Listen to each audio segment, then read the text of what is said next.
오늘 소식이 정말 많습니다. 일단 지금 방금 보신 영상 같은 경우는 유럽에서 테슬라가 100만 번째 차량을 인도하였다라는 의미 있는 소식이고, 또 이것보다 훨씬 더 중요한 사이버 트럭 관련 내용이 많이 나왔습니다.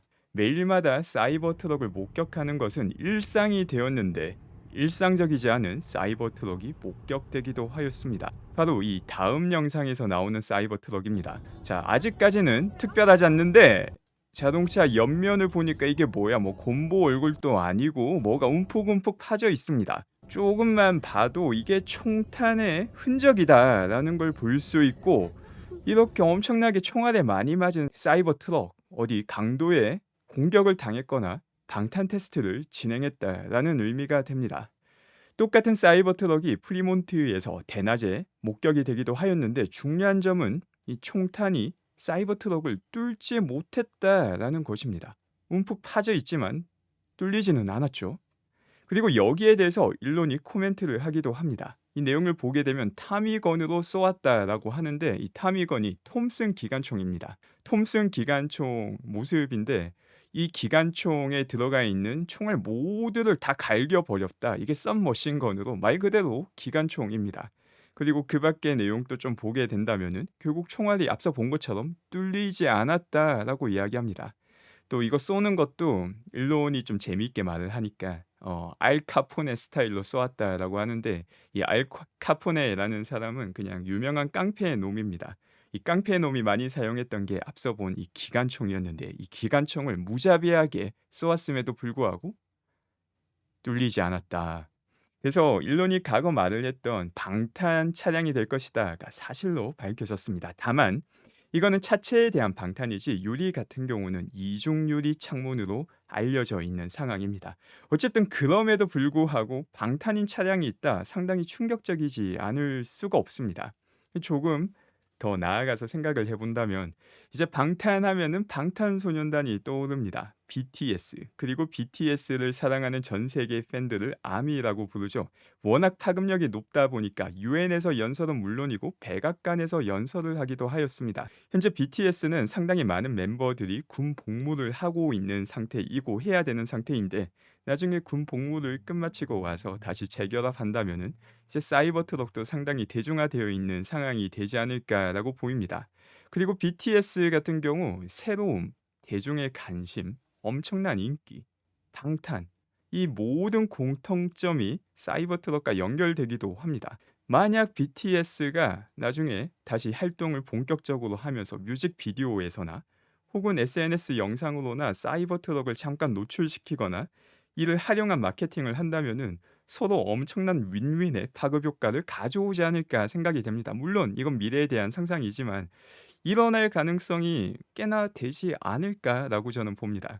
자, 그보다 훨씬 더 중요한 객관적인 사이버 트럭과 관련된 내용도 보겠습니다. 바로 3분기에서 일론이 어닝했던 사이버 트럭과 관련된 내용입니다. So and really the demand is off the charts. We have over a million people who have reserved the car. 수요 자체가 차트를 뚫고 올라가 있는 상태다. 100만 명이 넘는 사람들이 사이버 트럭을 예약한 상태다라고 밝힙니다. 자, 여기서 중요한 거는 100만 명이 예약했다는 것이고, 100만 명 중에서 사이버 트럭을 2대 혹은 뭐 8대 이상 예약한 사람들도 있습니다. 왜냐? 현명한 사람들이었죠. 지금 사이버 트럭은 중고가가 신차 가격보다 높을 수밖에 없는 상황입니다. 초반에 제한적으로 생산이 되고 초반 사트 가격은 중고차 가격이 무조건 더 비쌀 수밖에 없습니다. 자, 이런 상황에서 사이버 트럭에 대한 훨씬 더 구체적인 정보가 이 빈 데이터를 통해서 나왔습니다. 지금 보시는 게 사이버 트럭의 빈인데, 이 수치가 무엇을 의미하는지 해석을 하나하나 할 수 있습니다. 이게 사이버 트럭과 관련해서 무엇을 나타내는지를 알려주는 표입니다. 맨 앞에 첫 번째에서 세 번째 글자까지가 이 7G이라면은 제조사가 테슬라다라는 의미가 되는데, 보면 7G2 그대로 볼 수 있습니다. 그 다음이 C가 나와 있는데, 이 C 같은 거는 이제 사이버 트럭을 의미한다라고 역시 해석을 할 수 있습니다. 만약 T라면은 세미 트럭이 되는 거죠. 그리고 그 밖에 여섯 번째 요 자리가 중요한데, 여기가 GVWR 차량 총 중량 등급이 나와 있습니다. 그래서 이것도 뭔지 한번 여섯 번째 자리 EG H 중에 뭐가 들어가 있는지를 보게 되면은 한, 둘, 셋, 넷, 다, 여 H가 들어가 있습니다. 그럼 H를 보게 되면은 무게가 9,000 파운드에서 10,000 파운드다. 이 무게라는 게 GVWR입니다. 요것도 어떤 개념인지 조금 더 말씀드리면은 이런 트럭이 있을 때 단순하게 트럭 차체 무게뿐만이 아니라 여기 위에 뭔가를 싣거나 뭔가를 이어서 끌고 가거나 뭐 어떤 형태로든 그래서 트럭에 뭔가 싣거나 연결한 거 이 모든 걸 다 합쳤을 때 최대 끌고 갈 수 있는 무게를 차량 총 중량 등급이라고 표현하고 이게 10,000 파운드면은 상당히 엄청난 능력을 지닌 트럭이다. 실제 업무에서 효율을 보여줄 수 있는 트럭이다라는 걸 알 수 있습니다. 물론 차체 무게가 얼마인지까지 명확히 파악하여야지 얼마까지 실을 수 있고 얼마까지 또 토잉을 끌고 갈 수 있는지를 알 수 있겠지만 일단 이 수치 자체는 상당히 높다는 걸 볼 수 있습니다. 그리고 이 사이버 트럭 같은 경우는 이게 남자라면은 관심을 가질 수밖에 없고 이제 저도 조금 자세히 살펴봤습니다. 저 같은 경우는 캐나다에 있기 때문에 캐나다 보조금을 찾아봤는데 일단 기본적으로 전기차 보조금은 캐나다가 아직까지 조금 약합니다. 근데 사이버 트럭 같은 경우에는 이게 트럭이기 때문에 조금 더 큰 보조금을 받을 수도 있습니다. 그래서 그 조건을 보게 되면 일단 전기차에 해당되면 받는 보조금인데 이건 해당이 되죠. 상업용 차량이냐라는 기준이 있는데 이 기준을 보면은 이 세 가지 중 한 가지 이상을 만족해야 됩니다. 그중에 사이버 트럭이 만족할 수 있는 조건이 두 번째 조건인데 이 뒤쪽에 카고 에어리어가 있는지 그러니까 픽업 트럭 같은 경우는 뒤에 베드가 있는지인데 요거 당연히 있죠. 그리고 최소 183 센티미터의 인테리어 너비를 가지고 있느냐 요거는 확인이 필요한데 만약 이걸 만족하게 된다면은 이제 캐나다에서도 사이버 트럭을 구매할 때 상업용으로 사용하면 주는 보조금을 받을 수 있습니다. 그 보조금 금액이 얼마냐? 방금 확인했던 게 이 GVRW입니다. 사이버 트럭이 10,000까지인데 요게 10,000만 넘었으면은 40,000 불까지 보조금을 받을 수 있는데 만이기 때문에 10,000 불까지 보조금이 지급이 될 것 같습니다. 뭐 10,000 불이라고 해도 다른 보조금에 비하면 훨씬 더 괜찮기는 하죠.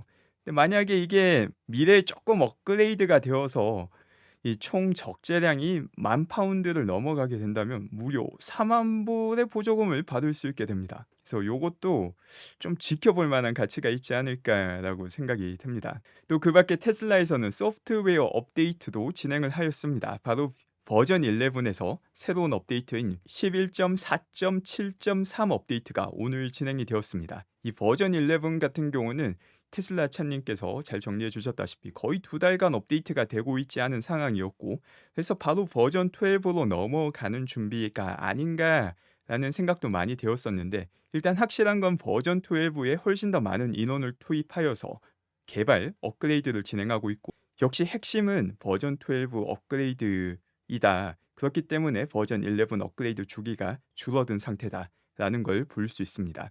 그리고 유럽 같은 경우 앞서 첫 영상에서 100만 번째 테슬라 인도라는 경사가 있었는데 거기에 더해서 모델 3 플러스 과거 하이랜드 프로젝트로 불렸던 이 모델 3 플러스가 유럽에서 인도가 시작되었습니다. 그래서 이제 본격적으로 모델 3 플러스의 영향력을 유럽에서 볼 수 있는 분기가 되었습니다. 그 다음은 모건 스탠리, 아담 조나스 씨의 메모입니다. 아담 조나스 씨께서 이번에 적은 메모가 사실 제가 지난 2일간 말을 했던 내용과 너무나도 일치하는 보고서이고 개인적으로 아주 뛰어난 분석이다라고 생각합니다. 그래서 이 내용을 보게 되면은 이번 3분기 일론이 정말 조심스러운 이야기를 많이 했다. 이거는 팩트가 맞죠. 근데 이 조심스러운 이야기를 많이 한 게 무조건 안 좋은 것이냐라고 봐야 된다면은 그렇지 않다.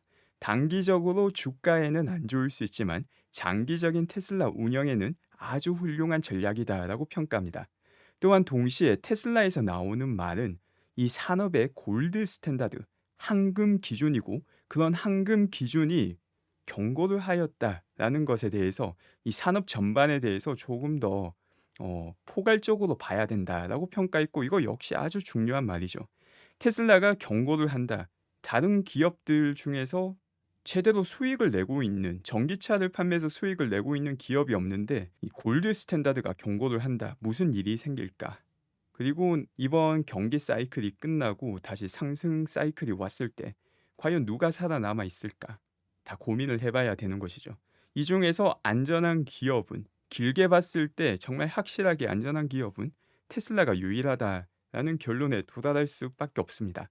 바로 그것 때문에 이런 경제 상황에서 안전을 중시하는 방어적인 이야기가 단기적으로는 주가에 악영향을 줄 수 있지만 장기적으로는 아주 훌륭한 전략이다라고 평가를 한 것입니다. 그래서 만약 본인이 장기 투자자라면은 이것보다 더 좋은 경우가 있을 수가 없는 겁니다.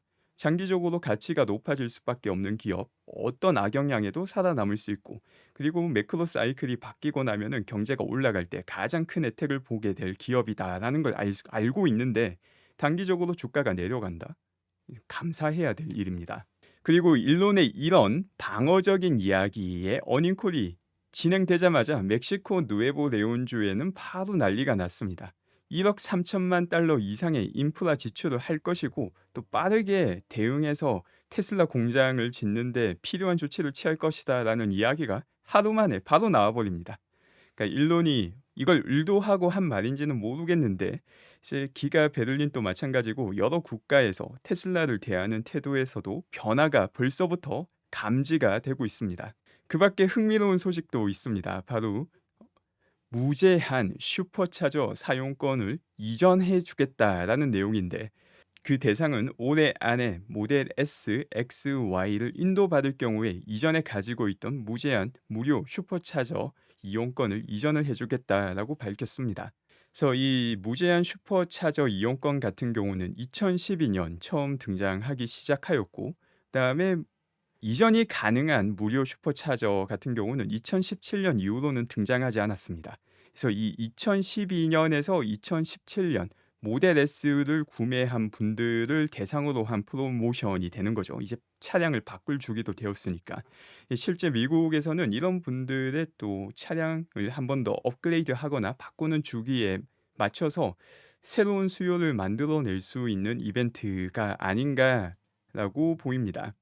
또 테슬라가 다양한 형태의 가격 조정을 진행하기도 하였습니다. 먼저 미국에서 보면은 모델 X 플레드의 가격을 무려 5,000불이나 다시 올렸습니다. 이제 과거 10,000불 인하로 인해서 한 번에 가격을 너무 많이 바꾼다라는 비판도 받았었는데 올릴 때도 5,000불이 결코 적은 금액이 아니죠. 한 번에 팍팍 올려버림으로써 이제 테슬라 차량 가격 같은 경우는 언제라도 유동적으로 변할 수 있고 사고 싶을 때 사야지 타이밍 재는 그런 차량이 아니다라는 걸 보여주고 있습니다. 또 동시에 캐나다에서도 모델 X의 가격이 8,000불 똑같이 올라가게 됩니다. 근데 재미나게도 모델 Y 같은 경우에는 또 캐나다에서는 2,000불 인하가 진행되며 역시 가장 정확한 실시간 자료를 바탕으로 효율적인 가격을 제시한다는 걸 볼 수 있습니다. 이거 밖에도 재미난 가격 변화가 있었는데 바로 테슬라의 에너지 저장 장치 가격 변화입니다. 메가팩이 13만 불 가격을 인하하여서 원래는 145만 불이었는데 132만 불의 판매를 진행한다라는 내용이 나왔습니다. 이게 특히나 흥미로운 게 단순하게 가격 인하만 진행한 게 아닙니다. 동시에 가격을 인상한 부분이 있는데 바로 설치 비용입니다. 설치 비용 인상이 12만 3천 불로서 이 둘을 모두 다 합치게 되면 사실 효과가 거의 없어지게 됩니다. 7천 불 가격 인하를 한 건데 이거는 직접 설치를 하면은 이제 13만 불만큼의 가격 인하를 그대로 누릴 수 있는 거죠. 왜 이런 결정을 하였을까? 근데 이것도 테슬라의 자료를 보면 훨씬 더 명확하게 알 수 있습니다. 이번 분기 에너지 관련 부분의 마진이 24.4%가 나왔습니다. 20%만 넘어가도 엄청난 마진인 건데 하드웨어에서 24.4%는 사실 전율이 돕는 마진입니다.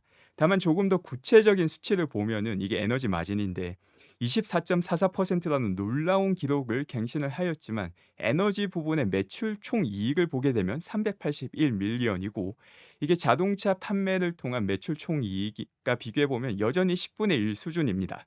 이 절대적인 규모 면에서는 의미는 있는 수준이 되었지만 아직까지 낮은 수준인데 마진은 미쳤다라는 걸 볼 수 있죠. 그리고 이 마진을 최대화시키기 위해서 이게 테슬라가 정한 전략이다라는 걸 명확히 볼 수 있습니다. 최대한 많이 팔아야 되는데 그 병목이 뭐다? 설치하는데 시간이 너무 많이 걸린다. 그러니까 너희가 직접 설치하면은 13만 불이나 깎아줄게. 왜 우리는 마진이 벌써 24%이기 때문에 마진은 차고 넘친다. 설치만 많이 하면은 훨씬 더 돈을 많이 벌 수 있기 때문에 이제 이런 전략을 취했다라고 볼 수 있고, 또 테슬라가 일일이 다 설치하기보다는 설치하는 외부 업체들까지도 키우기 위한 전략으로 보입니다. 그래서 아직까지는 이제 에너지 쪽에서 의미 있는 수익을 많이는 보여주고 있지 못하지만, 이제 6개월 혹은 1년 정도 지나면은 에너지 부분에서도 상당 부분 EPS에 기여를 할 수 있다는 것도 보여주고 있습니다. 오늘 제가 준비한 자료는 여기까지이고, 함께 해 주신 분들 모두 감사드립니다.